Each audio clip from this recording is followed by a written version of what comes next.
नमस्कार दोस्तों, देश में 2024 में लोकसभा का चुनाव है, लेकिन रणनीति बननी अभी से ही शुरू हो गई है। गठबंधन बन चुके हैं, लड़ाई आर पार की होनी तय है। एक ओर इंडिया है, दूसरी ओर एनडीए। इंडिया में देश के तमाम विपक्षी दलों की पार्टियां हैं। एनडीए में सत्तारूढ़ दल बीजेपी के साथ कुल 38 सहयोगी दल तैयार है 2024 के मुकाबले के लिए। लेकिन अब दावे किए जा रहे हैं 2024 के नतीजों को लेकर।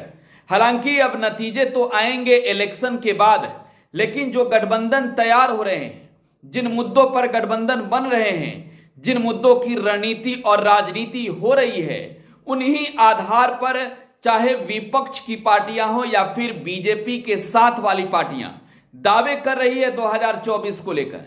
लेकिन बात ऐसे में आज करने वाले हैं बिहार के पूर्व मुख्यमंत्री लालू यादव के दावे की। लालू यादव जेल से बाहर हैं, फिलहाल बिहार में हैं। सिंगापुर में लालू प्रसाद यादव का सफल किडनी ट्रांसप्लांट हुआ।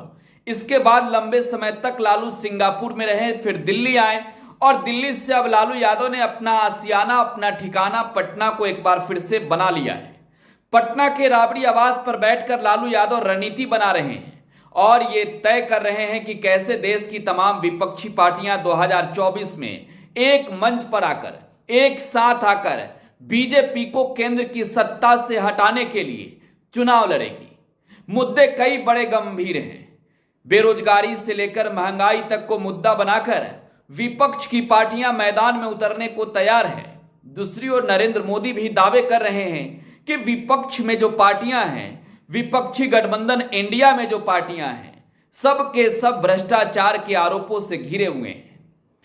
तमाम अलग अलग दलों के नेताओं का जिक्र नरेंद्र मोदी कर रहे हैं, लेकिन दूसरी ओर नरेंद्र मोदी इसी गठबंधन में जो भ्रष्टाचार के आरोपी रहे हैं, अजीत पवार, छगन भुजबल जैसे लोग, उन्हें अपने साथ ले रहे हैं। ऐसे में विपक्ष की पार्टियां इसको लेकर हमलावर हैं कि नरेंद्र मोदी जी, ये तो दोहरी चरित्र है ना, ये तो दोगली चरित्र है ना।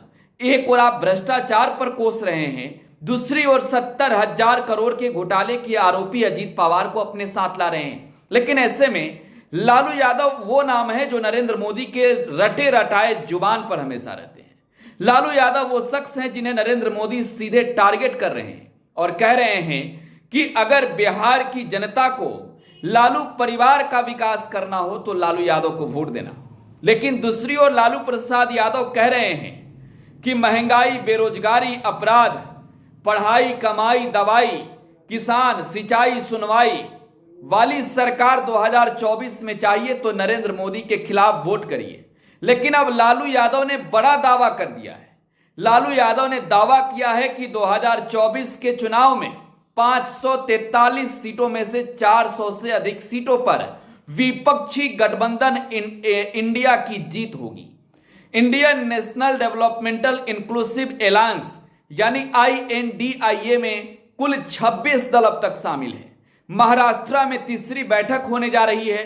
25 और 26 अगस्त को बैठक हो सकती है, जो सूत्रों के हवाले से तारीख निकलकर सामने आई है। हालांकि इस पर मुहर नहीं लगी है, लेकिन रणनीति तो बन रही है ना। तो लालू यादव आज राजधानी पटना के 3 स्ट्रैंड रोड स्थित अपने बेटे तेज प्रताप यादव के आवास पर पहुंचे थे। लालू यादव खुले मन से बीजेपी को सफाया करने का ऐलान कर रहे थे।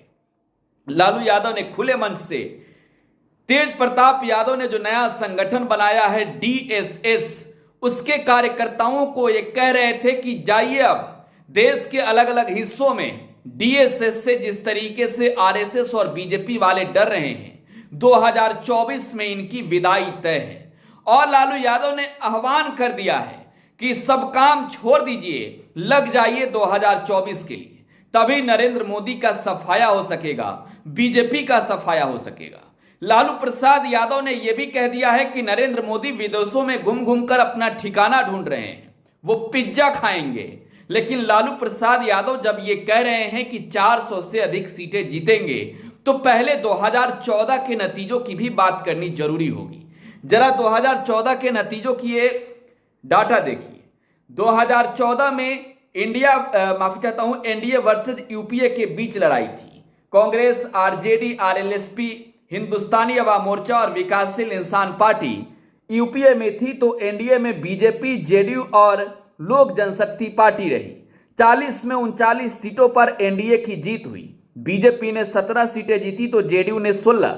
21.81% वोटिंग जो है वो जेडीयू के पक्ष में हुई है। दूसरी ओर अगर आप बात करें यूपीए की तो आईएनसी के एक सीट मिले हैं जीत के लिए, 7.70% वोट मिले हैं। आरजेडी यूपीए गठबंधन में सबसे बड़ी पार्टी रही, 15.36% वोट आरजेडी को मिले हैं। दूसरी ओर अगर बीजेपी की बात करें तो 17 सीटों पर जीत हासिल करने वाली भाजपा 23.58% वोट बिहार में जनता से हासिल कर पाई थी। वहीं दूसरी ओर लेफ्ट की पार्टियों के साथ साथ अन्य पार्टियों की बात करें तो 8.16% वोट जो लेफ्ट अदर पार्टियां थी उन्हें मिली थी। कुल इंडिपेंडेंस की बात करें तो 5.46% वोट मिले थे। नोटा को 2% लोगों ने बिहार में वोट किया था। अगर वोटिंग की बात करें तो आपको ये बता दें कि 4 करोड़ से अधिक वोटिंग बिहार के लोगों ने किया था, लेकिन नतीजे जो आए थे उसमें आरजेडी हार गई थी। आरजेडी का खाता तक नहीं खुल सका था। लेकिन अगर आप वोट परसेंटेज देखें तो कोई अधिक फासले नहीं है। 15.36% वोट आरजेडी के पक्ष में बिहार की जनता ने वोट किया है। वहीं बीजेपी के पक्ष में 23 से अधिक है, 21 से अधिक जेडीयू के पक्ष में है। जेडीयू के नेता नीतीश कुमार अब एनडीए छोड़ इंडिया में आ गए हैं, यानी लालू यादव के साथ आ गए हैं। अगर आप वोटों की आंकड़ों की बात करें अब इस हिसाब से तो बीजेपी कहीं ना कहीं पिछड़ती हुई बिहार के 40 लोकसभा सीटों पर नजर आएगी। 2024 के चुनाव अभी होने बाकी हैं, नतीजे आने बाकी हैं, लेकिन लालू यादव ये कह रहे हैं कि 2024 में बीजेपी का सफाया हर हाल में होकर रहेगा। लालू प्रसाद यादव ने यह दावा कर दिया है कि 400 से अधिक सीटें विपक्ष की तमाम पार्टियां जीतेगी। लालू यादव का यह दावा इस हिसाब से है कि जिस तरीके से अलग अलग पार्टियां बीजेपी के खिलाफ चुनावी मैदान में उतरती थी और वोटों का बंटवारा होता था, अब वो कहीं ना कहीं एक साथ संयुक्त रूप से लोगों का समर्थन मिलेगा तो बीजेपी के खिलाफ एक बड़ी और लंबी लड़ाई होगी। बहरहाल देखना होगा कि 2019 के चुनाव में प्रचंड बहुमत हासिल कर सरकार बनाने वाले नरेंद्र मोदी को लालू प्रसाद यादव की ये चुनौती और ये चेतावनी कितनी भारी पड़ती है।